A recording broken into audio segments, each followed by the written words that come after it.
আরজি করের মহিলা চিকিৎসক ধর্ষণ এবং খুনের ঘটনার প্রতিবাদে পথে নামছে সিপিএম। কলকাতা হাইকোর্টের নির্দেশে আরজি কর কাণ্ডের তদন্ত করছে সিবিআই। আরজি কর কাণ্ডে তদন্তভার সিবিআইয়ের হাতে যাওয়ার 100 দিন পার, এখনও মেলেনি বিচার। আরজি কর কাণ্ডের বিচার চেয়ে তাই ফের পথে বামেরা। আজ সিজিও কমপ্লেক্স অভিযানে বামেরা। সঙ্গে রয়েছেন আমাদের প্রতিনিধি সৌরজ্যোতি বন্দ্যোপাধ্যায়। আমরা সরাসরি নজর রাখবো এখন সৌরজ্যোতির দিকে। সৌরজ্যোতি, কখন শুরু হবে এই মিছিল? দেখো, দুপুর 1টা থেকে জমায়েত করে তারা সিজিও কমপ্লেক্সের অভিমুখে মিছিল শুরু করবেন। তুমি জানো যে প্রথম থেকেই একটা বিষয় জানানো হচ্ছিল বিভিন্ন বিরোধী রাজনৈতিক দলের তরফে, চিকিৎসকরা যে আন্দোলন করছেন অভয়ার বিচারের দাবি নিয়ে, তার নেপথ্যে কাণ্ডারির ভূমিকা পালন করেছিল সিপিআইএম।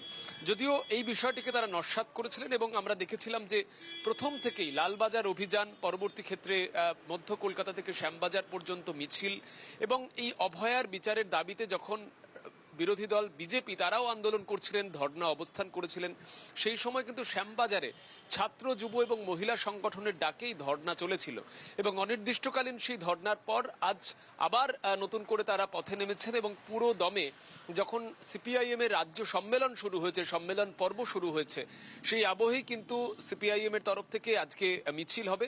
সিজিও কমপ্লেক্সের অভিযান তারা ডাক দিয়েছেন।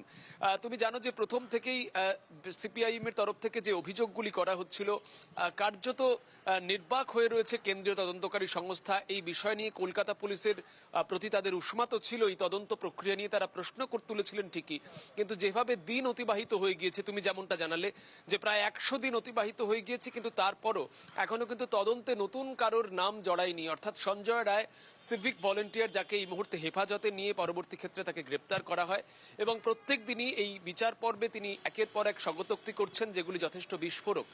এই জায়গায় তারা দাবি করছেন যে রাজনৈতিক পক্ষপাত দুষ্ট হয়ে যেমন তদন্ত রাজ্যের শাসক দল তৃণমূল কংগ্রেসের তরফ থেকেও করা হয়েছিল, পরবর্তী ক্ষেত্রে সিবিআই এর এই দীর্ঘসূত্রিতা সেটা কিন্তু অন্য বার্তা দিচ্ছে এবং এই আবহেই আজ যথেষ্ট জমায়েত করে তারা আন্দোলনে নামবেন। উল্টোডাঙ্গা থেকে হাটকো মোড়ে দুপুর 1টার সময় জমায়েত হবে এবং সেই জমায়েত হবে সিজিও কমপ্লেক্স পর্যন্ত এবং সেখানে তারা দাবি জানাবেন 100 দিন অতিক্রান্ত হয়ে যাওয়ার পরও কেন সিবিআই এর তরফ থেকে এই বিষয় নিয়ে এখনো পর্যন্ত কোনো তথ্য জানানো হয়নি। স্বাভাবিকভাবেই তুমি দেখেছো যে চিকিৎসকরা তারা এর আগে পথে নেমেছিলেন।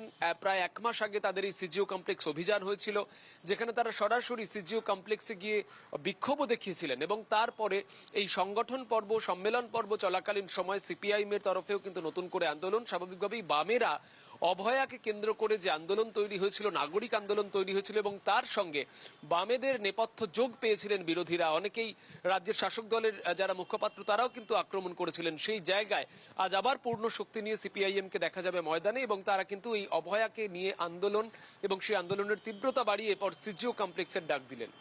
ধন্যবাদ সৌরজ্যোতি।